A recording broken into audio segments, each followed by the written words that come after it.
Dobro jutro, tukaj je Valentin, ura je 7. Danes bom pogovoril o materiji in energiji in njihovo medsebojno povezanostjo oziroma relacijo, soodvisnostjo. Predvsem pa kako energije uničujejo materijo. No, v fiziki nas učijo, da je energija neuničljiva, da imamo notranjo energijo, toplotno energijo, kinetično energijo, razne te notranje potenciale, kemične, fizikalne, in da v bistvu energija ne izgine, ampak da se samo pretvarja iz ene oblike v drugo.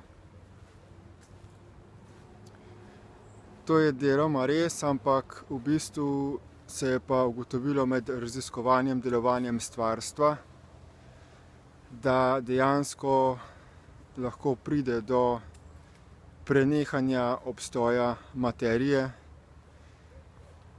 in posledično tudi izginotje energije, in zaradi tega tudi posledično pride do neobstoja nečesa, kar je prej obstajalo. Zdaj, kako to razumeti, majčkeno težko, tudi jaz se še učim, kako to dojeti, razumeti, upoštevati v življenju. Ampak povedal bom recimo za par praktičnih primerov, ki jih lahko vsak vidi v svojem življenju. Pri skupini Destiny govorimo o tem, kako je pomembno osvobajanje od energij v smislu čustvenih energij. Torej energij, ki jih čutimo kot čustva in se proizvedejo iz energijskega sistema, ki ga imenujemo oziroma natančneje umsko-zavestni sistem. Ko pogledamo, lahko vidimo, da obstaja naše fizično telo. Torej, ko se vprašamo, kaj smo, kdo smo, lahko vidimo, da imamo fizično telo. Potem pa lahko vidimo tudi, da imamo neko dojemanje, razumevanje oziroma zavedanje. In pa da imamo še neko zavest in misli in energije občutkov. Ko pridemo na ta svet, se rodimo. Pridemo kot fizično telo iz drugega fizičnega telesa in potem, ko umremo, ko nastopi smrt, fizično telo zopet združimo tako, da ga zakopljemo v fizično zemljo. Z tega tudi izhaja ta rek, iz prahu smo in v prah se povrnemo. Vprašanje, ki si ga vsak človek slej ko prej zastavi, pa je to,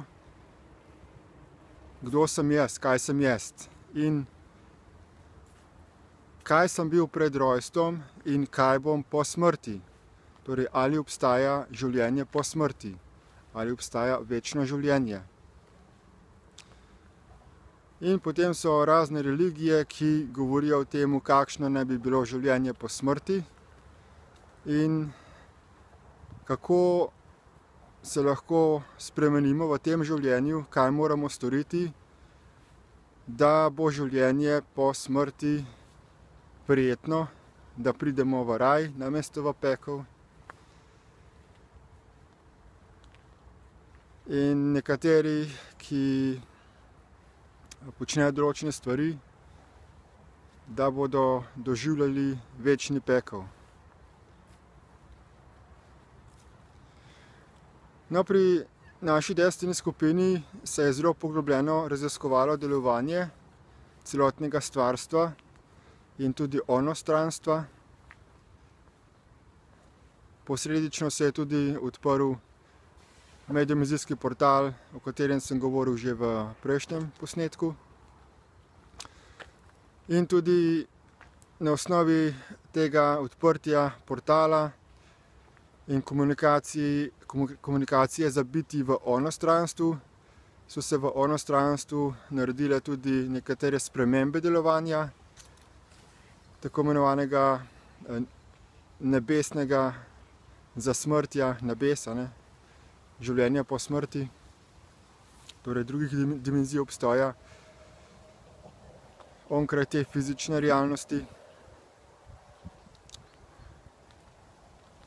In videlo se je, da je bil problem v stvarstvu delovanje na osnovi energij, hrepenenje po energijah. Zdaj, kako razumeti energije? Energije tudi pri fiziki, recimo toplota kot energija, se proizvede z trenjem med dvema predmetoma, ki se drgneta med sabo.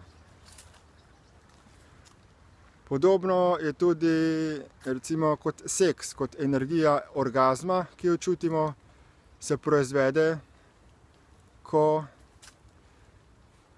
med spolnim aktom, ko se dve telesi drgneta drug ob drugega.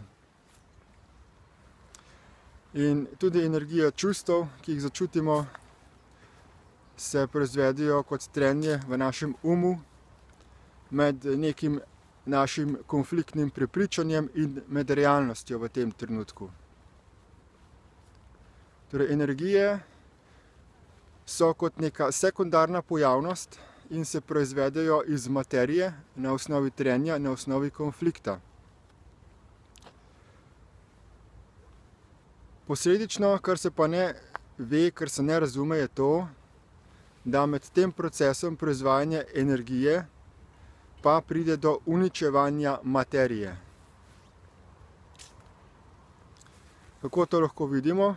Vidimo lahko recimo pri človeku, ki je šel skozi močne strese, da se je na obrazu zelo hitro postaral. Tudi sama uporaba uma oziroma zavesti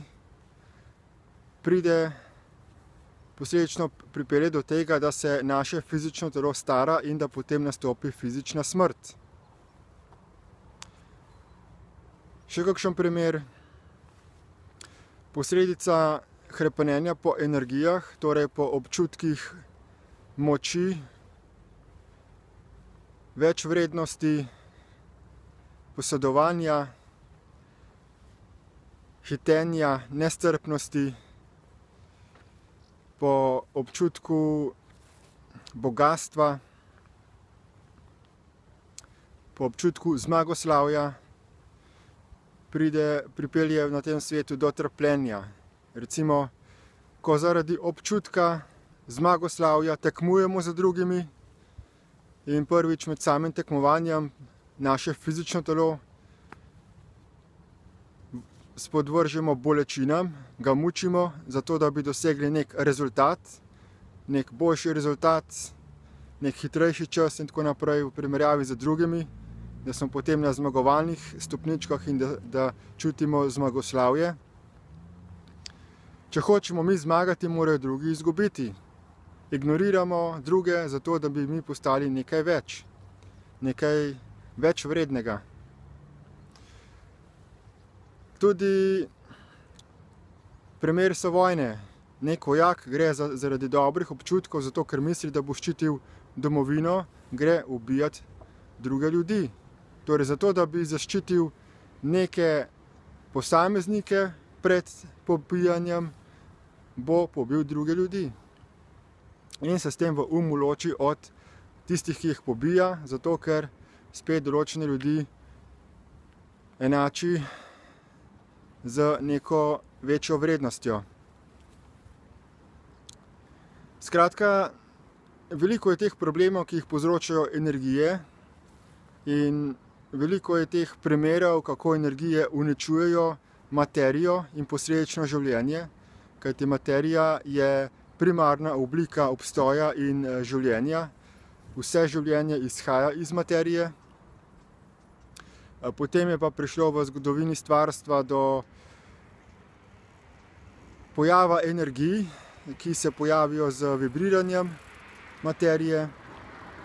in trenutno, ker energijam dajemo večji pomen kot materiji, posledično uničujemo ta svet. In zato že iščemo nek alternativni svet, zato že Elon Musk razvija raketo za na Mars, da se bomo umaknili na Mars v primeru, če bomo uničili to Zemljo. In na ta način že tisočletja uničujemo to stvarstvo planet za planetom in ne dojamemo, kako energije uničujejo materijo, kako uničujemo življenje. Zato je nujno, da to spregledamo, da se osvobajamo od uma v čustvenih energij, da se integriramo z fizičnim telesom in da upoštevamo realnost tega materialnega sveta. Toliko za danes. Za podrobnejše razumevanje problemov, ki jih je povzročila energija v stvarstvu, bom pod tem videoposnetkom nalepil povezave do podrobnejših videoposnetkov v angleškem jeziku, ki so kot neke vrste dokumentarci,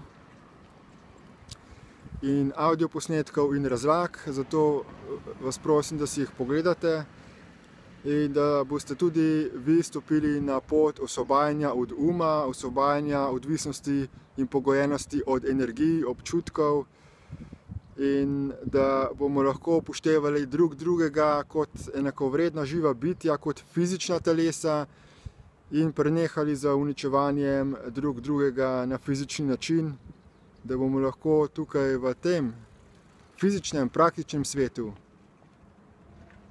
živeli dolgo, dolgo časa, oziroma tisto, kar si vsi želimo, da bi živeli večno. Kako to storiti, ali je to možno doseči? Ja, je možno. Več o tem seveda pa v teh povezavah, tako da raziščite te stvari, ker so zelo zanimive in zelo uporabne. Hvala za pozornost in nasvidenje.